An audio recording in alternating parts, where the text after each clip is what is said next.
우리 주일 오후에 하나님이 기뻐하신 왕들이라는 주제로 계속해서 말씀을 보고 있는데요. 오늘은 7번째 시간으로 우시야 왕입니다. 잠깐 그림을 보여주실까요? 우리가 저렇게 색깔로 표시된 왕들이 20명의 왕 중에 선하다고 평가를 받는 왕들인데요. 아사, 여호사밧, 그리고 요아스, 아마샤, 우시야, 이렇게 우리가 살펴보고 있습니다. 앞서 솔로몬하고 다윗도 살펴보았죠. 근데 솔로몬도 우리가 본받을 것이 많지만 선한 왕에 포함되지는 않아요. 솔로몬의 죄악이 너무 커요. 하나님께서 솔로몬의 죄악을 보고 그림 그만 보셔도 돼요. 솔로몬의 죄악을 보고 어떤 결정을까지 내리셨냐 하면 이제 다윗 왕조를 끝내겠다고 하셨어요. 역성혁명까지 생각을 하셨었단 말이에요. 그러나 다윗을 생각하사 그것을 이루지 아니하시고 나라가 다음 세대에 분리되는 것까지만 했죠. 그러니까 솔로몬은 우리가 다 솔로몬처럼 되고 그거는 솔로몬 전반부고요. 다윗 왕은 유다 왕은 아니에요. 이스라엘 통일 왕국의 왕이었으니까요. 자, 오늘 우시야 왕은요, 남유다의 10번째 왕인데요. 아버지 아마샤를 이어서 16살에 왕이 올랐고 52년이나 통치했다, 그렇게 전합니다. 그런데 역사가들은요, 그의 집권 초기에는 아버지 아마샤하고 함께 통치를 했을 것으로 그렇게 보고요. 우리가 보겠습니다만 나병에 걸린 이후 약 10년은 아들 요담이 또 섭정을 했을 것으로 보고, 그래서 그의 단독 통치 기간은 좀 다를 수도 있다, 그렇게 이야기를 하는데요. 여하간 공식적으로 그는 52년 동안 유다를 다스린 왕이었습니다. 우시야가 유다를 다스리는 동안에 저 북이스라엘에는요, 여로보암 2세라는 왕이 다스리고 있었고요. 그리고 우리가 익숙한 호세아 선지자, 아모스 선지자가 그 북이스라엘에서 활동하던 때입니다. 그리고 아모스서를 보면 우시야 왕 시대에 지진이 일어났었다, 그런 내용이 있고요. 그리고 스가랴 말씀, 스가랴는 훨씬 더 후대의 선지자인데 스가랴 말씀에서도 우시야 시대에 지진이 있었다, 이렇게 언급을 해요. 그리고 우시야가 다스리던 때에 남유다에는 이사야 선지자가 이제 선지 활동을 시작했고, 우시야 왕이 죽던 해에는 이사야가 성전 완상을 보면서 또 하나님의 선지자로 보냄을 받는 그런 장면도 나와요. 말씀드린 것처럼 우시야는 선한 왕으로 인정됩니다. 그러나 그의 아버지 아마샤의 어떤 비교되고 있고요. 아마샤처럼 통치 전반에는 그런대로 하나님을 잘 섬겼습니다만 통치 후반에 그만 변질되고 말았던 것인데요. 자, 먼저 우시야 왕의 성경적 평가를 보면 우리 4절 말씀이죠. 우시야가 그의 아버지 아마샤의 모든 행위대로 여호와 보시기에 정직하게 행했다. 선한 왕이라고 평가받는 사람들에게 공통적으로 나오는 평가 항목이에요. 여호와 보시기에 정직하게 행했다. 얼마나 그가 군사력을 키우고 경제력을 확장하고 또 사람들에게 인기가 있었는가, 그걸 보는 게 아니고 하나님 보시기 어땠느냐, 이것이 성경의 평가였고요. 하지만 말씀드린 대로 한계도 있었는데 아마샤의 모든 행위대로 하면서 아버지 아마샤가 비교 대상이에요. 자, 아마샤 기억나나요? 기억 안 나죠?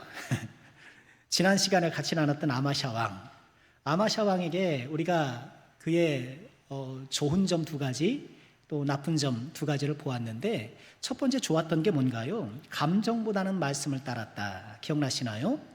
아버지가 이제 다른 사람들에게 죽었잖아요.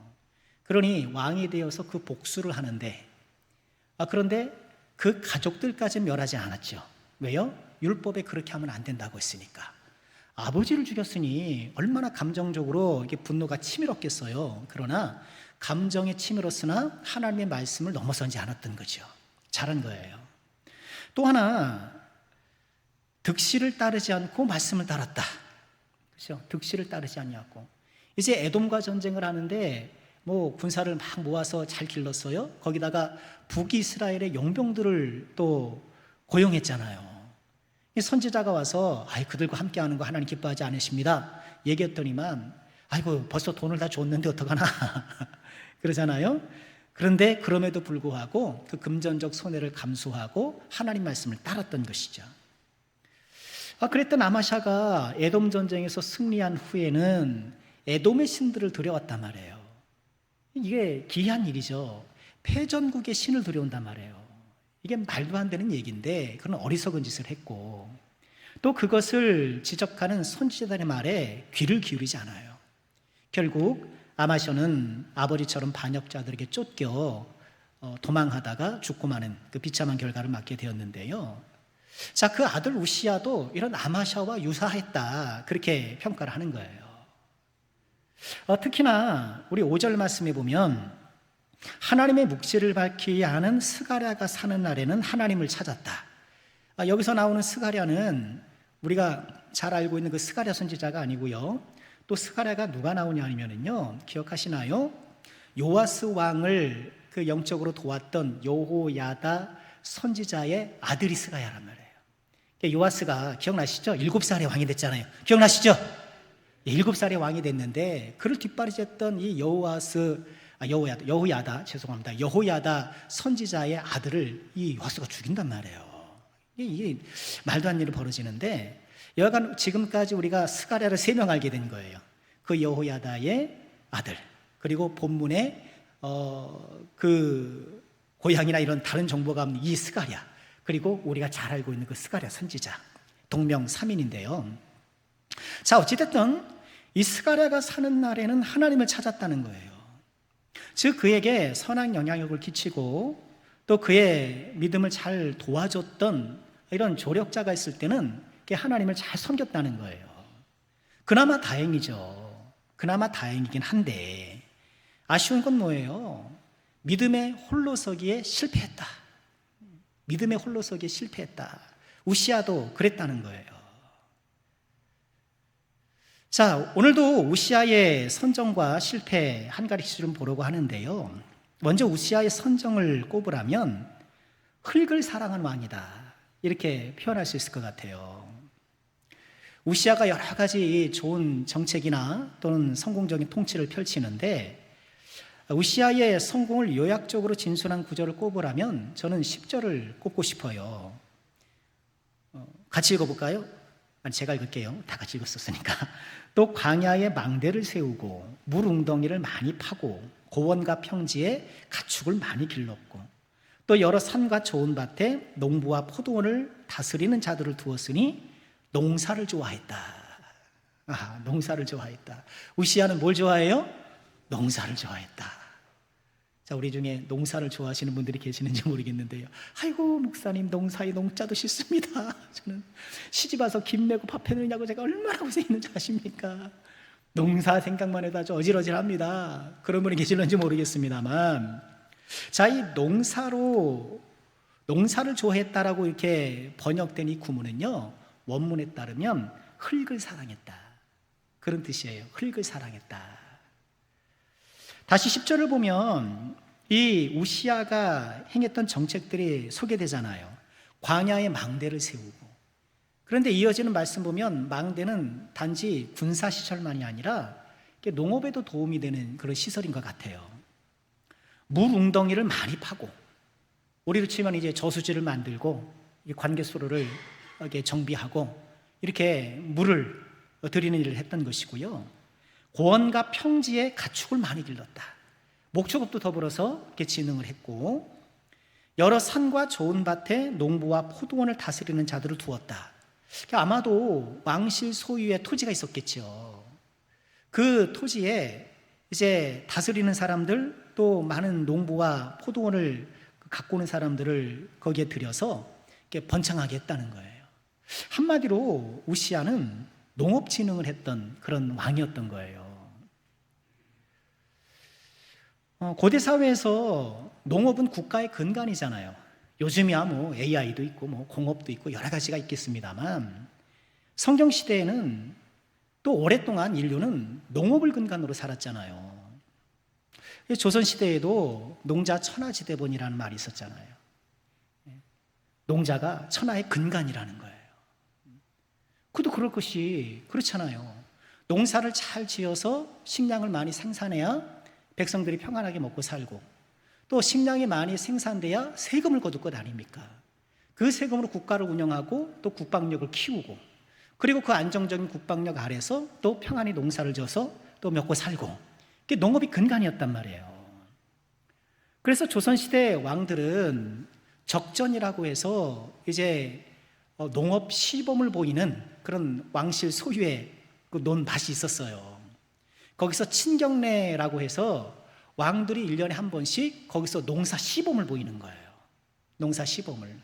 왕이 쟁기를 갖고 이제 몇 번 이렇게 쟁기질을 해요. 아마 그 횟수도 정해진 모양이죠. 그러면 신하들이 따라서 또 이렇게 농사를 이렇게 하고 쟁기를 짓고 이렇게 하고 그렇게 한다는 거래요. 왜 그렇게 합니까? 임금이 직접 농사일을 하는 것을 보여줌을 통해서 농업의 위상을 높여주는 거죠. 그리고 농업을 이렇게 권장하고 있는 거예요.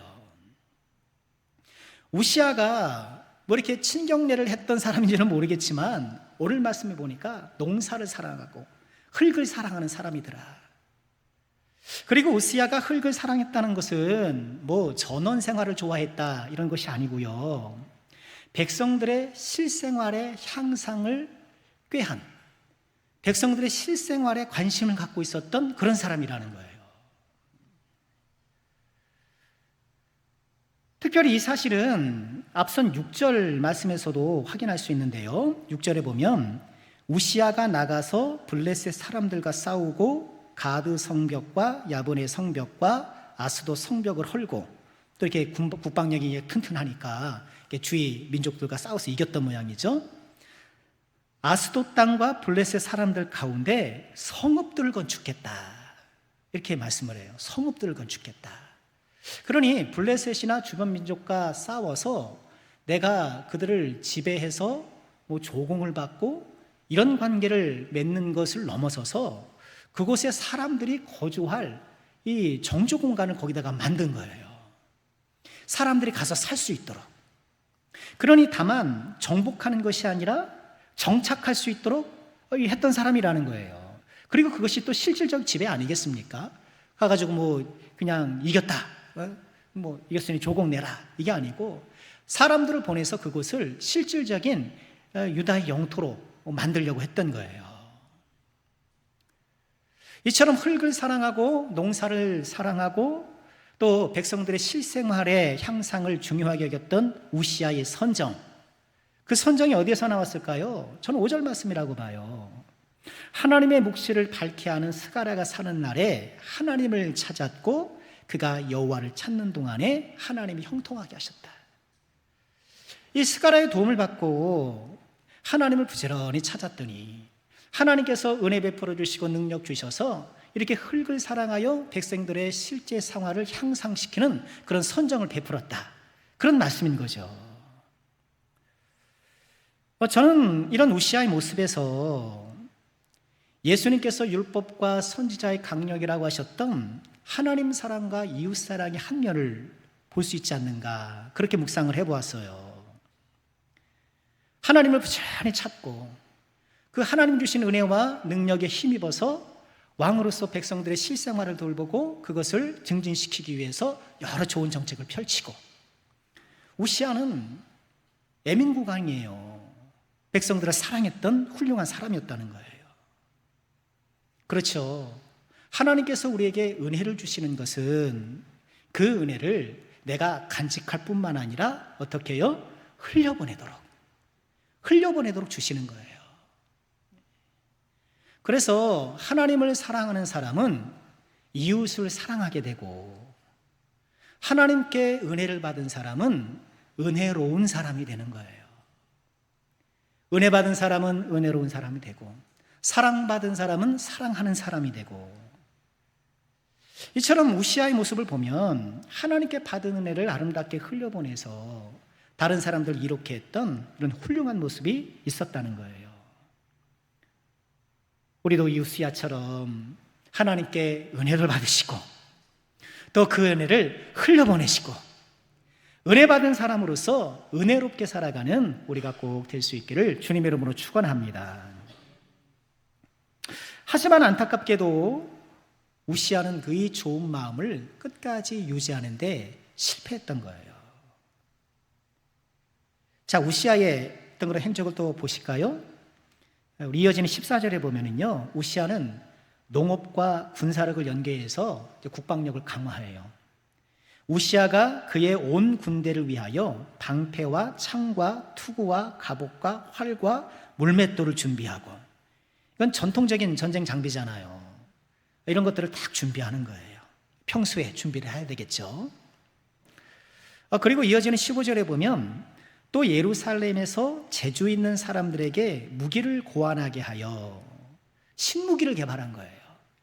전통적인 무기를 이렇게 잘 확충한과 동시에 재주 있는 사람들을 고용해서 신무기를 고안하게 만드는, 그리고 그 신무기가 어떤 기능이 있었는가? 망대와 성곽 위에 두어 화살과 큰 돌을 쏘고 던지게 했다. 어떤 장치인지는 구체적으로는 모르겠어요. 그런데 망대나 성곽 위에 설치를 해서 화살이나 돌을 더 효과적으로 이렇게 던지거나 쏠 수 있는 그런 장치였던 것 같아요. 궁금해요, 어떤 건지. 궁금하니까 어떻게 해야 될까요? 천국 가서 물어보면 될 것 같아요. 성경에서 궁금한 거 있으면 적어두세요. 천국 가서 물어볼 거 많죠? 도대체 이게 무슨 장비인가? 어떻게 설치했을까? 그로 말미암아 그의 이름이 멀리 퍼졌다. 그리고 이렇게 좋은 결과가 있게 된 것은 기이한 도우심을 얻었기 때문이었다. 성경 그렇게 우리에게 말씀해 주고 있는 거예요. 그러니 이 우시아의 이 행적은 참 굉장히 좋아요. 안으로는 나라의 부를 축적하고 또 밖으로는 국방력을 강화하고 우리 흔히 말하는 부국강병, 정말 그렇잖아요. 그런데 이 부국강병의 어떤 성취를 오늘 말씀은 기이한 도우심을 입었기 때문이었다, 이렇게 말씀을 하는 거예요. 결국 누가 도와주셨다는 거예요? 하나님이 도와주셨다. 한 나라가 부국강병을 이루는 것은요, 우선 통치자를 잘 만나야 되는 것도 맞지만 또한 국민의 역량이 또 성숙되는 것도 필요하지만, 그러나 하나님이 해주시는 거예요. 여러분, 통치자들에게 너무 많은 소망을 두지 마세요. 좋은 통치자가 나타내는 것은 사실입니다만, 그러나 어떤 통치자가 리더가 됐다고 해서 뭔가 아주 빛나는 미래가 펼쳐지는 것은 꼭 아니에요. 사람들은 죄인이기 때문에. 우리 국민들의 의식이 많이 향상됐잖아요. 대한민국이 얼마나 훌륭합니까? 이 국민들의 의식 수준이 보통이 아니잖아요. 그냥 뭐 하라면 하고 막 이런 사람들이 아니잖아요. 아닌 것은 아니라고 딱 하고, 아무리 거센 국가 권력이다 하더라도 아닌 건 아니라고 막 이렇게 하면서 살아가는 우리 민족이잖아요. 그러나 통치자의 역량이나 국민의 역량은 중요하지만, 그러나 결정적으로 그 나라를 살피고 도우시는 것은 하나님이신 거예요. 나라의 흥망성쇠, 개인의 생사화복을 주관하시는 분은 우리 하나님이신 거예요. 그래서 교회가 깨어 있어야 되는 거예요. 이 세상의 통치자나 이 세속의 어떤 국민들은 그저 세속의 방식대로 어떤 그렇게 흘러갈 거예요. 그렇게 해야만 잘 된다고 생각할 거예요. 그러나 그때의 교회는 깨어서 이 나라가 하나님 앞에 바로 서기를 기도하고 소망하면서 하나님 앞에 선지자적 역할로 하나님 앞에 이 나라를 위해서 기도하고 또는 회개하고, 이런 깨어있는 성도가 되어야 되는 것이죠. 하지만 말씀드린 것처럼 이런 우시아의 아름다운 모습이 오래가지 못했고, 16절은 우시아의 실패를 전합니다. 우리 16절 다 같이 한번 읽어볼까요? 시작. 그가 강성하여짐에 그의 마음이 교만하여 악을 행하여 그의 하나님 여호와께 범죄하되 곧 여호와의 성전에 들어가서 향단에 분향하려 한지라. 강성하여짐에 그 마음이 교만해졌다. 아니, 지금 이 유다의 왕들을 살펴보면 이건 공식 같아요. 무슨 강성해지면 다 하나씩 교만해지는가. 솔로몬 보세요. 저는 이거 보면서요, 죄송합니다, 솔로몬이 최악이에요. 솔로몬이 최악입니다. 그 추락의 어떤 이 강도나 이런 추락의 비탈길의 경사도를 보면 솔로몬이 최악이에요. 너무 안타까워요. 자, 어쨌든 우시아도 추락하고 마는데 강성해지니까 그 마음이 교만해지는 거예요. 그러니 정말 좋은 믿음은 어떤 믿음인가요? 내가 어렵고 힘들 때 하나님 앞에 충성하는 것도 참 좋은 믿음이지만 내가 평안하고 잘 될 때 하나님을 잘 섬기는 것이 정말 좋은 믿음인 거예요. 여러분, 우리 그런 믿음이 되길 주 이름으로 축원합니다. 정말 그게 어렵다라는 것이 이 성경 역사가 우리에게 보여주잖아요.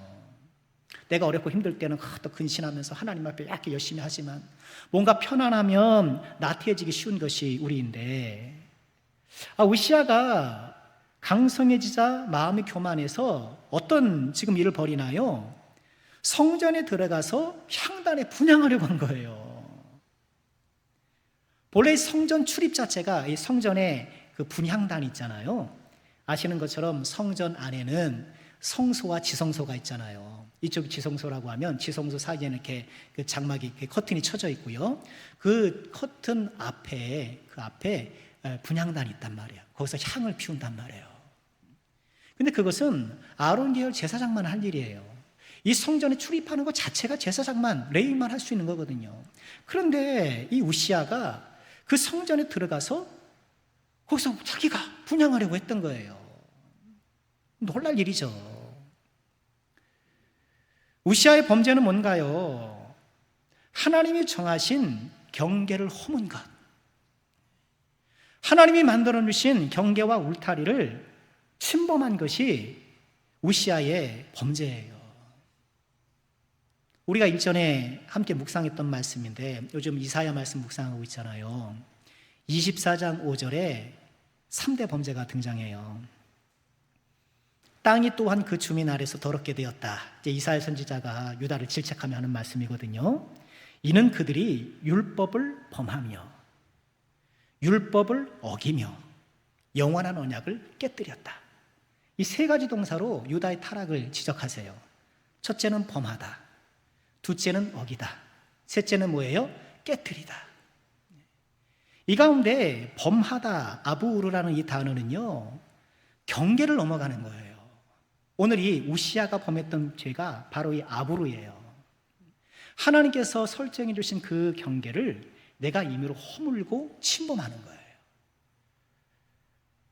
어기다는 건 뭔가요? 이 할레프라는 단어인데요, 이것은요 변경하는 거예요. 하나님의 말씀을 자기 식대로 임의대로 변경하는 것. 여러분, 이런 위험도 우리에게 굉장히 많아요. 어떤 시대의 흐름에 따라서 특히나 목사가 정신 차려야 될 부분이 바로 이 부분이에요. 시대사조의 흐름에 따라서 하나님의 말씀에 강조되는 부분 혹은 뒤처지는 부분들이 있을 수 있다는 거예요. 그래서 사람들이 잘 수용할 수 있는, 성도님 잘 수용하는 말씀 위주로 하는 경우가 있을 수 있다는 거예요. 예를 들어서 어떤 것입니까? 요즘 본래 용서는 우리가 다 싫어하는데, 부담스러워 하는데, 용서보다 지금 시대정신은 뭐예요? 시대정신은 뭐예요? 사이다예요. 사이다 복수. 그래서 용서하는 것보다 복수하는 것이 더 시원하고 짜릿하고 그런 풍조가 많더라고요. 이런 가운데 용서해서 용서하면 목사님 본인은 당해보지도 않았으면서 지금 내 상황에서 뭐 용서가 이게 말이 됩니까? 하면서 용서에 대한 거부감을 가질 수가 있다는 거예요. 그런데 아무리 지금 이 시대가 사이다 시대라 하더라도 용서라는 예수님의 가르침을 선포하지 않거나 혹은 우리가 나누지 않을 수 있나요? 그러면 안 되는 거잖아요.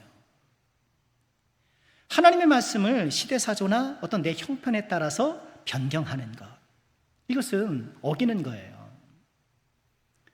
세 번째, 깨뜨린다는 건 뭔가요? 말 그대로 깨뜨리는 거예요. 관계를 깨뜨리는 거예요. 하나님과의 관계를 등한히 하는 거예요. 여러분 생각해 보세요. 왜 이런 약속이나 언약을 파기할 때 깨뜨리라는 동사를 썼을까? 그죠? 무슨 깨뜨려, 약속을 깼다 그러죠. 어겼다고도 하지만 약속을 깼다 그래요. 왜 그런가요? 우리가 오전 말씀에서 본 것처럼 고대 사회에서 서로 약속할 때는, 조약을 맺을 때는 그 조약을 문서로 남겨요. 종이가 이런 것들이 부족했으니 가장 오래 유지될 수 있는 그 필기 도구가 뭐겠습니까? 돌이란 말이에요. 요즘도 무덤 비석은 다 돌 쓰잖아요. 오래 가니까. 그러니 돌에다 글을 새긴 거예요. 근데 약속이 깨지면 어때요? 이 약속 깼네 하면서 어떻게 해요? 그 기록된 돌을 깨트리는 거예요. 저는 그렇게 추정해요. 제 개인적인 의견입니다. 약속을 깨뜨렸다는 동사가 저는 거기서 나왔다고 봐요. 오래전부터. 약속을 깨뜨리는 것은요, 전 그렇게 적용해요. 하나님과의 관계를 등한히 여기는 거예요. 여러분 어때요? 하나님과의 관계 10점 만점에 요즘 몇 점 주시겠어요? 네? 한 5점 줄래요? 중간이니까. 우리 청년들하고 이 말씀을 첫째 저녁에 나눴어요. 우리가 침범하지 말자. 네. 하나님 주신 우상을 침범하지 말자. 그리고 우리 식으로 막 변경하지 말자. 그리고 하나님과의 관계, 이것을 최고로 여기자. 최고로 여기자. 요즘 하나님과의 관계 몇 점이에요?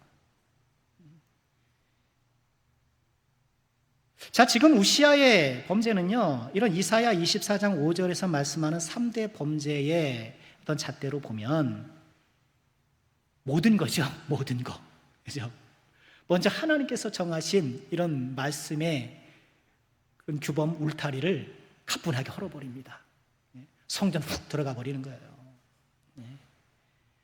율례를 어겨요. 율례는 뭡니까? 이때 율례는 오직 아론 계열의 제사장만 분향할 수 있는데 본인이 분향할 수 있는 거예요. 그런 선례를 남기려고 해요. 그러니 하나님의 관계가 와장창 깨지고 말하는 거예요. 우리는 하나님이 정해주신 이 말씀의 울타리를 안전하게, 이 울타리야말로 자유의 지대라고 생각을 하고요. 우리가 10계명을 이제 묵상하기 시작했는데 이 계명이 우리를 자유롭고 아름답게 지켜주는 하나님의 울타리라는 것을 잊지 말아야 돼요. 또한 우리는요, 적용적으로 우리 삶에 넘지 말아야 할 것들이 있죠. 우시아가 참 이 정도까지 할까? 아무리 본인이 부국강병을 이루었고 아마도 사람들이 인기를 얻었겠죠. 이렇게 부국강병을 이룬 우시아가 막 환호하면서 사람들에게 인기도 높았지 않았겠습니까? 그렇다 한들 넘지 말아야 할 선이 있는 것이잖아요. 우리도 마찬가지예요. 아무리 부모가 자식을 사랑한다 한들 자녀의 모든 선택을 대신해서는 안 되잖아요. 또 목사가 아무리 성도를 사랑하고 인도하려 한다 해도 개인의 삶을 지배하려서는 안 되잖아요. 여러분, 제가 여러분 개인의 삶을 지배하면 되겠습니까? 그럴 수도 없고 그래서는 안 되는 거고. 또 우리가 교회 와서 이렇게 직분자로서 봉사한다는 이유로 다른 사람의 역할을 우리가 침범하거나 혹은 내가 어떤 권한을 내세운다는 것은 또 타당치 않은 것이죠. 또 사회적으로 보면 그렇잖아요. 이 정치 권력이 또 신앙인의 양심을 이렇게 막 통제하려고 해서는 안 되잖아요. 우리는 정말 조심해야 돼요. 지금 우시아는 본인이 이룬 어떤 성취와 성공이 이게 과대하게 자부심이 되어서 다른 영역까지 막 침범하려고 드는 거예요. 성공이 권력이 된 거예요. 우리도 신앙생활하면서요, 자칫 봉사가 권위가 될 수 있는 그런 유혹이 있어요. 내가 봉사했다, 내가 어떤 섬김이 있었다고 해서 그것이 권위가 되어서는 안 돼요. 우시아, 부국강병을 이룬 그런 선왕이었지만 교만해져서 하나님이 정하신 말씀의 경계를 넘어서고 말았던 거예요. 결국 우시아가 어떻게 되었을까요? 17절 볼까요? 제사장 아사랴가 여호와의 용맹한 제사장 80명을 데리고 그의 뒤를 따라 들어갔다. 이 말씀이 참 희한해요. 그러니까 이 성전 안으로 들어왔잖아요. 실내 안으로 들어왔단 말이에요. 분향하러. 그런데 이 우시야를 끌어내려고 이 제사장 아사랴가 80명, 제사장 80명을 데리고 들어간 거예요. 그러면 우시야가 혼자 들어갔을까? 이런 생각이 들어요. 우시야 혼자 들어갔으면, 그렇죠? 혼자 들어갔으면 너댓 명이면 끌어낼 수 있지 않겠습니까? 80명이나 동원한 걸 보면 우시야가 여기 들어갈 때 혼자 들어가지 않은 것 아닌가? 좀 그런 생각을 해봐요. 아마도 이 성전 앞에서 가로막는 사람들을 이렇게 물리적으로 그들을 무찌르고 비켜 하면서 이제 아마 이 우시야가 성전에 들어가도록 도왔던 사람들이 함께 거기에 호위하고 있었던 것이 아닌가 그런 생각이 드는데, 여하간 제사장 아사랴가 아주 굳은 마음을 먹은 거죠. 최고 권력자를 저기서 끌어내야 되는 거예요. 이게 쉬운 일이 아니잖아요. 어떻게 될지 모르는데. 우시야의 반응 볼까요? 우시야 왕 곁에 서서 그에게 이르되, 제사장이 우시야여, 여호와께 분향하는 일은 왕이 할 바가 아닙니다. 오직 분향하기 위하여 구별함을 받은 아론의 자손 제사장들이 할 바니 성소에서 나가소서. 왕이 범죄하였으니 하나님 여호와께서에게서 영광을 얻지 못할 것입니다. 아사랴 대단하죠. 근데 우시야 어떻게 했을까요? 19절 보면 우시야가 손으로 향로를 잡고 그러니까 향로를 딱 손으로 붙잡은 거예요. 안 돼! 그랬는지, 놔라 이놈들아! 그랬는지는 모르겠으나 그걸 붙잡고 안 놓는 거예요. 분향하려 하다가 화를 냈다.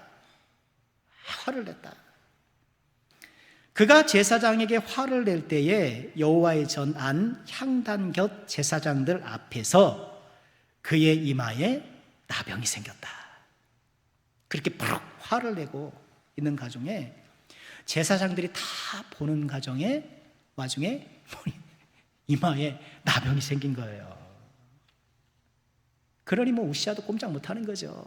황망해서 야, 하나님 주셨구나 생각해서 이제 그 사태가 이제 종결이 된 거예요.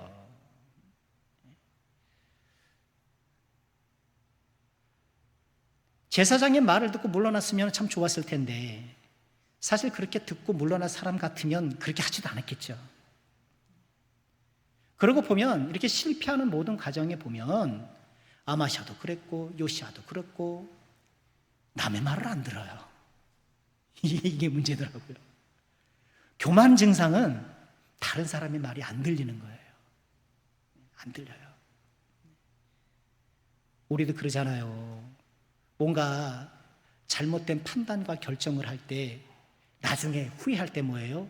어떻게 보면 그때 말리는 사람들이 있고 그러면 안 된다는 사람들이 있었는데 안 들리는 거예요. 안 들려. 자기가 생각하는 것에 딱 사로잡혀 있고 성공한 것처럼 다 장밋빛 미래가 보이고 막 그러니까 들리지가 않는 거예요.